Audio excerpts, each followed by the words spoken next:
US के Colorado state में रहने वाला एक लड़का था जॉनी स्टेक, जो अपनी लाइफ में काफी खुश था और अपनी टीनेज लाइफ एंजॉय कर रहा था। बट एक दिन अचानक जॉनी की सडन हार्ट अटैक की वजह से सिर्फ 19 साल की यंग एज में डेथ हो जाती है। बट जॉनी की तो ना कोई प्रीवियस मेडिकल हिस्ट्री थी, ना ही उसे कोई हार्ट डिसीज थी। जब जॉनी की ऑटोप्सी की गई तो उसकी रिपोर्ट्स में THC पॉजिटिव पाया गया। ये THC वही कंपोनेंट होता है जो कैनबिस या फिर गांजे के पेड़ में पाया जाता है। रिपोर्ट्स के अकॉर्डिंग जॉनी को हार्ट अटैक आने का एक मेजर कारण था THC का ओवरडोज। और सिर्फ जॉनी ही नहीं, ऐसे हजारों केसेस है जहाँ पर हार्ट अटैक, सुसाइड या फिर नशे में किए जाने वाले वायलेंस की वजह से कई लोगों ने अपनी जानें गंवा दी। तो अगर आप भी गांजा स्मोक करते हैं या आप इसे ट्राई करने की सोच रहे हैं तो अपना अगला जॉइंट जलाने से पहले इस वीडियो को एंड तक जरूर देखना, क्योंकि इस वीडियो में आपको कुछ बताऊंगा ऐसी बातें गांजे के बारे में जो आपको जानना बहुत जरूरी है। गांजे का यूज तो प्राचीन काल से ही भारत में होता आ रहा है और अथर्ववेद में तो इसे 5 महान पौधों की गिनती में भी लिखा गया है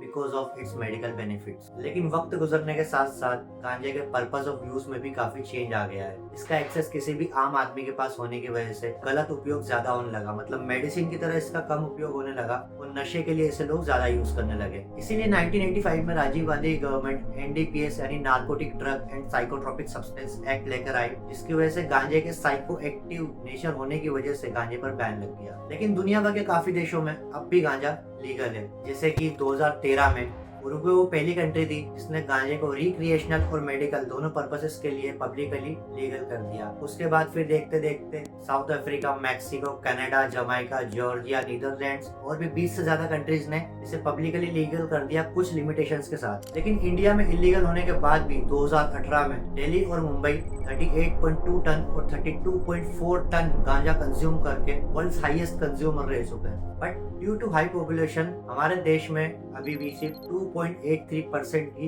एक्टिव यूजर्स हैं। वही बात करें अगर कनाडा और यूएस जैसी कंट्रीज की, तो एक सर्वे के अकॉर्डिंग यूएस की टोटल पॉपुलेशन में से 22% लोग गांजा कंज्यूम करते हैं। और वही बात करें अगर कनाडा की, तो ये परसेंट 22 से बढ़कर 26 हो जाता है। और इससे ज्यादा चिंता की बात यह है कि इनमें से 36% यूजर 18 से 24 साल के यानी यंगस्टर्स। बट लीगल हो या इलीगल, इसका क्रेज तो बढ़ता ही जा रहा है, और वो भी यंगस्टर्स में, जो लिटरली किसी भी देश की इकोनॉमी का फ्यूचर डिसाइड करते हैं। गांजे में ऐसा है क्या जो इसे इतना एडिक्टिव बनाता है और इसे कंज्यूम करने वाले को वो साइको एक्टिव इफेक्ट यानी वो नशे वाली फीलिंग देता है? आइए समझते हैं। गांजा जिस प्लांट से एक्सट्रैक्ट किया जाता है उसका साइंटिफिक नाम है कैनबिस। ये 2 टाइप के होते हैं, एक होता है कैनबिस सटाइवा जो कि फीमेल प्लांट होता है, और दूसरा होता है कैनबिस इंडिका जो एक मेल प्लांट होता है। अब इन दोनों में डिफरेंस ये होता है कि कैनबिस सटाइवा में THC के लेवल्स हाई होते हैं, वही कैनबिस इंडिका में CBD के लेवल्स हाई होते हैं। अब आप सोच रहे होंगे कि THC और CBD क्या है, इसके बारे में हम वीडियो में आगे बात करेंगे।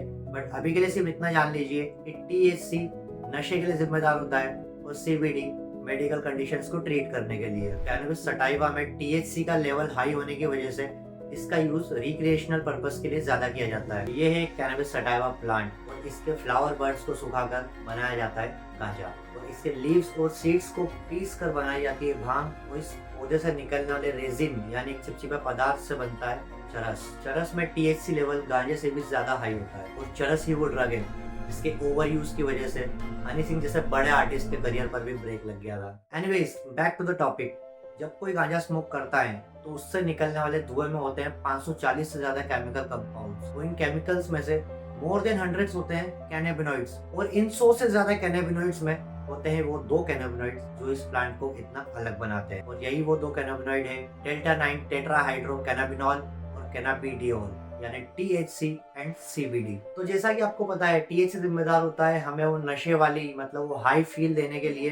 बट ये हमारी बॉडी में काम कैसे करता है, इसे समझने के लिए हमें समझना पड़ेगा अपनी बॉडी में मौजूद एंडोकैनाबिनॉइड सिस्टम को। एंडोकैनाबिनॉइड सिस्टम एक बहुत ही कॉम्प्लेक्स सेल सिग्नलिंग सिस्टम होता है हमारी बॉडी का, जो कि रेगुलेट करता है हमारे mood, pain, sensation, hunger, immune system और भी ऐसी बहुत सारी हजारों साइकोलॉजिकल प्रोसेसेस को। अब इस सिस्टम में ना 3 मेन कंपोनेंट होते हैं। इसमें से पहला है एंडोकैनाबिनॉइड। एंडोकैनाबिनॉइड आपकी बॉडी में पहले से मौजूद नेचुरल कैनाबिनॉइड्स होते हैं, और इसके 2 टाइप होते हैं, एक होता है 2-AG और दूसरा एनेंडामाइड। दूसरा कंपोनेंट है रिसेप्टर्स, कैनाबिनॉइड रिसेप्टर्स।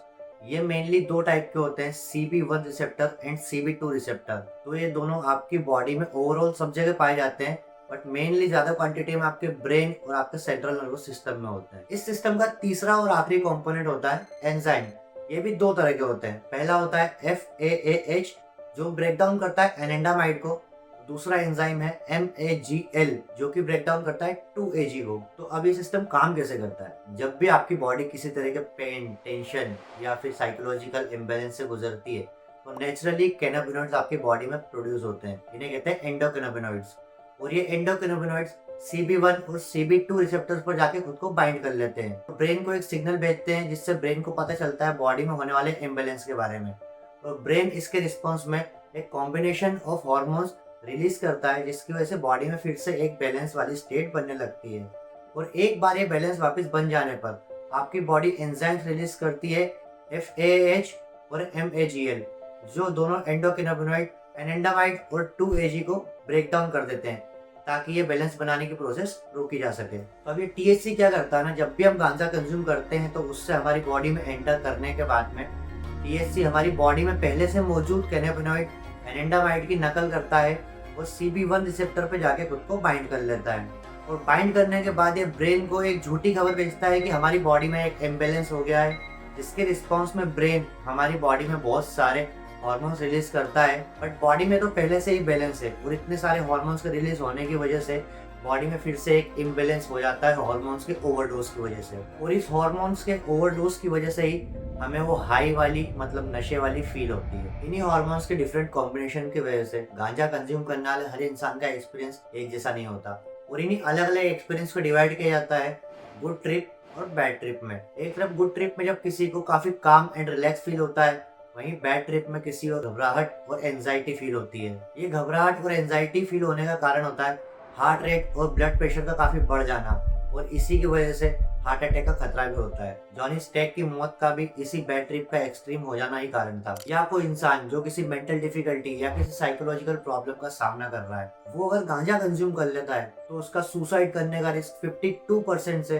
और किसी दूसरे को हार्म करने का रिस्क 38% से बढ़ जाता है। तो इन सब फैक्टर्स को जानने के बाद आपको क्या लगता है, गांजे को लीगल कर देना चाहिए या फिर इलीगल रखना ही सेफ है? कमेंट में शेयर कीजिए अपने ओपिनियंस हमारे और बाकी व्यूवर्स के साथ। और अगर आपको वीडियो थोड़ा भी इन्फॉर्मेटिव लगता है तो वीडियो को लाइक कीजिए, चैनल को सब्सक्राइब कीजिए। मिलते हैं अगली बार एक नए वीडियो के साथ। जय हिंद।